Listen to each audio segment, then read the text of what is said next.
ಪ್ರಕಾಶಮಾನವಾಗಿ ಬೆಳಗುತ್ತಿರುವ ಈ ಪ್ರಭಾತ ಮಂಡಲದಲ್ಲಿ ಸೂರ್ಯಪುತ್ರ ಶನಿದೇವನು ಯೋಗ ನಿದ್ರೆಯಲ್ಲಿ ಪವಣಿಸುತ್ತಿರುವನಲ್ಲ. ಇರಲಿ, ದೇವನನ್ನು ಎಚ್ಚರಿಸಿ ಕೆರಳಿಸುವೆನು.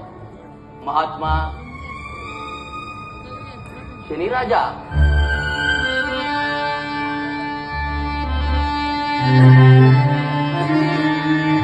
ನಮೋ ನಮೋ ಶನಿರಾಜ,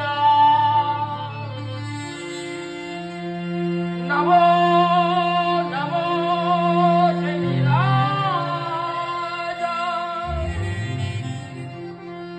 ನಮೋ ನಮೋ ಶನಿರಾಜ.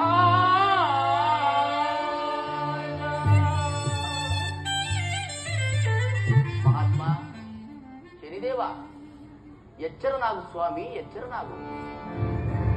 ಯಾರು ನಾರಾಯಣ, ಯಾರು ನನ್ನ ಏಕಾಂತವನ್ನ ಭಂಗಪಡಿಸುತ್ತಿರುವರು? ಶನಿರಾಜ, ನಾನು ಬಡಜೋಗಿ ನಾರದ. ನಾರದ, ಏನು ನಿನ್ನ ಉದ್ಘಾಟನ? ಯಾರು ಭೇದಿಸಲಾಗದ ಈ ರೋಹಿಣಿಸ ಕಡೆಗೆ ಬಂದು ನನ್ನನ್ನು ಎಚ್ಚರಗೊಳಿಸುತ್ತಿರುವೆಯ? ಅಂತಹ ಸಮಾಚಾರವೇನು? ಅಂತಹ ಮಾತ್ಕಾರ್ಯವಾದರೂ ಏನು? ಶನಿದೇವ, ಭೂಲೋಕದಲ್ಲಿ ಮಾನವರಿಂದ ನಡೆಯುತ್ತಿರುವ ಅಧರ್ಮ ಅಹಂಕಾರಗಳನ್ನು ಕಂಡು ಧರ್ಮದೇವನಿಗೆ ನೆಲೆಯಿಲ್ಲದಂತಾಗಿದೆ. ಆದ್ದರಿಂದ ಧರ್ಮದೇವನನ್ನು ರಕ್ಷಿಸು ಶನಿದೇವ. ಅದಕ್ಕೆ ನಾನೇನು ಮಾಡಲಿ?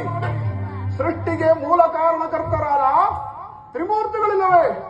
ಅವರ ಬಳಿಗೆ ಹೋಗು. ಇಲ್ಲಿಗೇಕೆ ಬಂದೆ? ನಾರಾಯಣ ನಾರಾಯಣ. ಶನಿದೇವ, ಅವರುಗಳು ಕೊಟ್ಟ ವರಗಳನ್ನು ಹಿಂತೆಗೆದುಕೊಳ್ಳಲಾಗದೆ ಹಿಂದೆ ಮುಂದೆ ನೋಡುತ್ತಿರುವರು ದೇವ. ನಾರದ, ಏನು ನಿನ್ನ ಮಾತಿನ ರಹಸ್ಯ? ಇದರಲ್ಲಿ ನನ್ನ ರಹಸ್ಯವೇನೆಂದು ರಮಿಸುತ್ತಾ, ಹಿಂದೆ ರಾಕ್ಷಸರಿಂದ ದೇವತೆಗಳಿಗೆ ಮುಖಭಂಗವಾಗಿತ್ತು. ಈಗ ಆ ಮಾನವರಿಂದ ಧರ್ಮದೇವನಿಗೆ ನೆಲೆಯೇ ಇಲ್ಲದಂತಾಗಿದೆ ದೇವ. ಏನು? ಮಾನವರಿಂದ ದೇವತೆಗಳಿಗೆ ಅಪಮಾನವೇ ಸಾಕು. ಮಾಡು ನಿನ್ನ ವಾಕ್ಯಗಳ ನುಡಿಗಳನ್ನು. ಹುಟ್ಟು ಸಾವುಗಳಿಗೆಲ್ಲದ ಮಾನವರು ನಾರಾಯಣ ದೇವತೆಗಳಿಗೆ ಸಮಾನರೇ. ನಾರದ, ಇದರಲ್ಲಿ ನಿನ್ನ ಕುತಂತ್ರ? ಶನಿದೇವ, ಇದರಲ್ಲಿ ನನ್ನ ಕುತಂತ್ರ, ನನ್ನ ಪಾತ್ರ ಏನಿಲ್ಲ ಶನಿದೇವ.